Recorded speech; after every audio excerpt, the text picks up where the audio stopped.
My pleasure. Very, very excited. In talking about this film, we see people that, for lack of a better way to say it, have lost their innocence somewhere along the way. Do you think, or can you remember a time that losing your innocence made you grow up to be a better person or made you grow in a different direction? I don't really know if I lost my innocence. Ooh.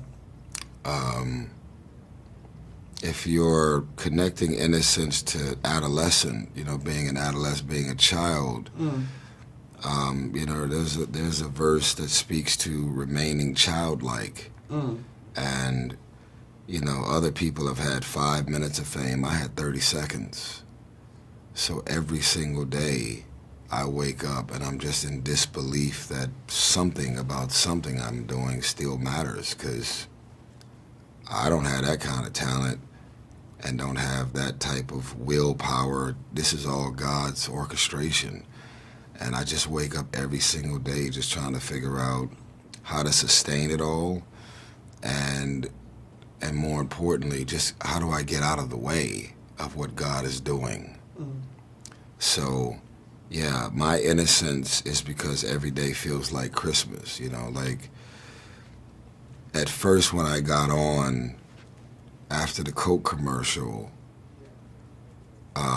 it was like a glass slipper. Like my life had just went from zero to kaboom, and I was waiting on the shoe to drop. It felt like a rental car, my blessings. You know, and you could be in there like, man, this guy, yeah. And then, but at some point, you got to get that car back.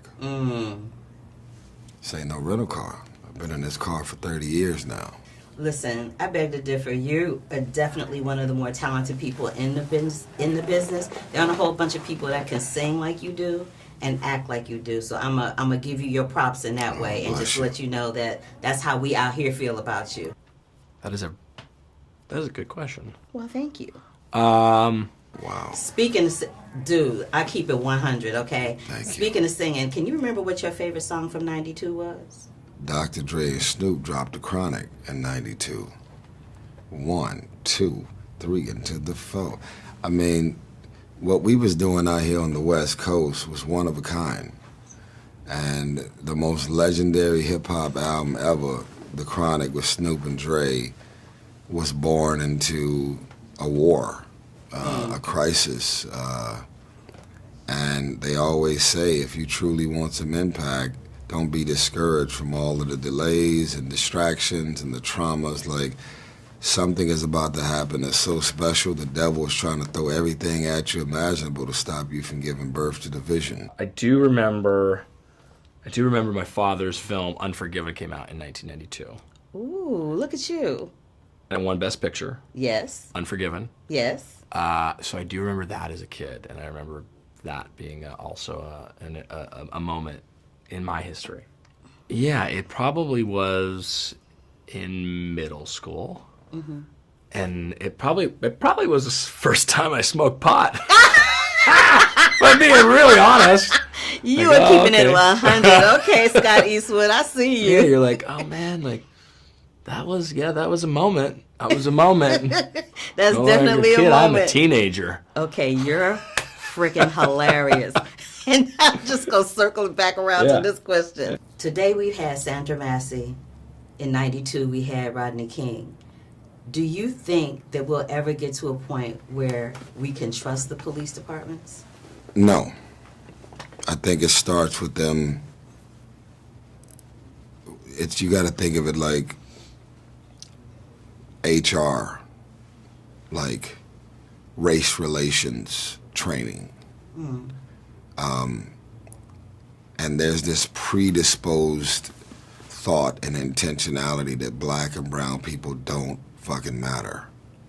So I wake up in this black skin every day and just hoping that I could see another birthday. And I'm not cripping blood and there's no dope being sold. I'm not out here with no ill will and intentions, but I could get buried just like somebody else who's on a podium preaching. It's a wild world that we're living in right now. And while cameras used to discourage, cameras and going viral encourages people to take their evil up a few levels. And so, yeah, I think the infrastructure in and around building out a proper police department with race relations and training and getting them to understand this is how we feel when you say and when you do and when you treat us like, and like put some real protocols in place for how people are being pulled over. There's going to be crazy people everywhere. That's why the police is necessary. But you can't be a Ku Klux Klan member in a uniform. Thank you for that prolific and profound answer. That is my time. But before I go, I just want to thank you for letting this caramel brown sister have an opportunity to speak to you. This is a bucket list for me, and I appreciate you taking the time. I really do. Thank you so much. You deserve everything you have. Don't ever let anybody make you feel bad about it. Oh, for sure. You made the decision to get it, and you're still getting it. For sure. So use your stage and your platform and keep rocking it. I will rock it all the way to the top. Pow! That's it. I want y'all to know Beautiful Pain is dropping on Friday, August 30th, same day as 1992. It's a double album, executive produced by legendary David Foster and my producer, Brandon Bam Hodge. It's all live. It's 20 songs. And if you pre-order right now on Tyrese.tv, it's going to be at your door Labor Day weekend. Double album. I got on all of this because I'm still shooting a short film dedicated to my mother with the song Wildflower. Oh, that's beautiful. So I can't wait to peel all this off. I thought it was new look, honey. I was scared to ask.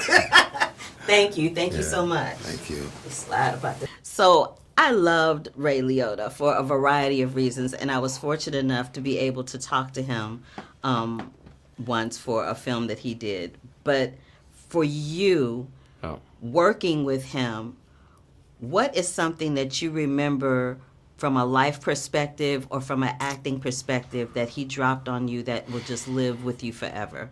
I think will cherish the summer that I got to spend with him making this film. Getting to hear about working with legendary directors like Martin Scorsese, doing Goodfellas, how that was at that time, getting to hear about his journey in this film business, I thought was really great. He was a great guy. He was no bullshit. You probably know you got what you got with him. Yeah, you did. Yeah. But yeah, I'll cherish that and rest in peace. The way your character's trajectory played out in the film, do you feel like that could be something that a father and son dynamic often is within life? Or is this something that you think would only exist in a screenplay? No, I think father and son relationships are often complicated. Maybe not as complicated, I hope not, for most fathers and sons, that it's not as complicated as mine was in this film. However, I think it is very common to have a complicated relationship between your father and your son. I thought that was one of the more interesting parts of the story, that it really paralleled two father and son relationships and their complexities and the nuance, and that created a lot of conflict. Cool. Yeah. Well, Scott Eastwood, this has been lovely. I need to talk to you more often. Absolutely. Come on down. We need to make that happen. Let's do it. All right. Thank you. All right. Thank you.